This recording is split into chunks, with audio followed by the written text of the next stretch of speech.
অমা অ' কি বনাই আছ? মাছ বনাম মাছ। মাছ বনাবা? এইটো চান্দা মাছ। ৰূপচন্দা? আচ্ছা আৰু এইটো জিকা। আচ্ছা জিকা দি বনাবা? আৰু পিঁয়াজ নহৰু মিক্সিত মাৰিম। আচ্ছা আচ্ছা এতিয়া মই মাছটো ৰেডি কৰোঁ দেখাই দিওঁ। এটি মানে ভাজিবা? এতিয়া ভাজিম, কেৰাহীত তেল দি দিছোঁ। আচ্ছা এয়া হালধি নিমখ। এতিয়া মই মাখি ল'ম। এয়া অলপ তেল। আচ্ছা এইটো ভালকৈ হালধিটো মাখি ল'বা। হালধি অ'কে এয়া মাছটো এতিয়া ফ্ৰাই কৰিম। অ'কে এইটো হালকা ফ্ৰাই হ'ব ন? অঁ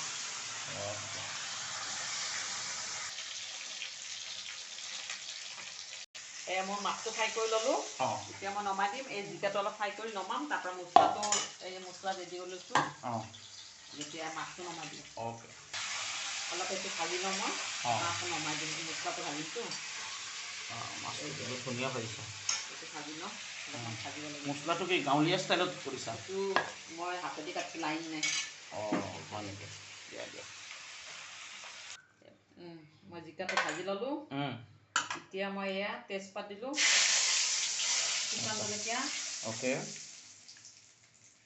অলপ কালি জিৰা চব দিব লাগে।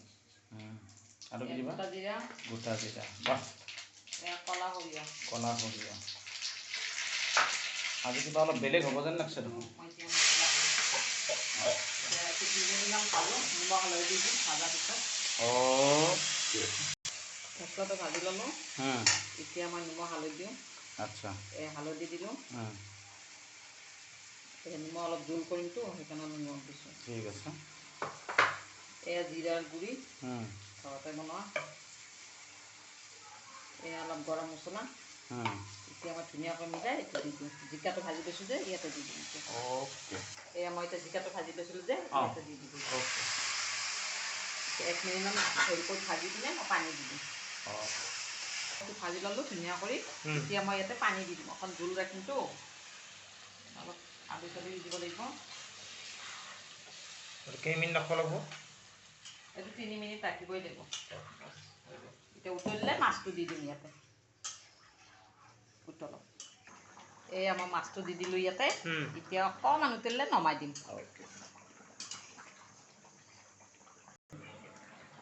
এয়া মোৰ মাছৰ তৰকাৰীটো হৈ গ'ল। মই এতিয়া নমাই দিওঁ।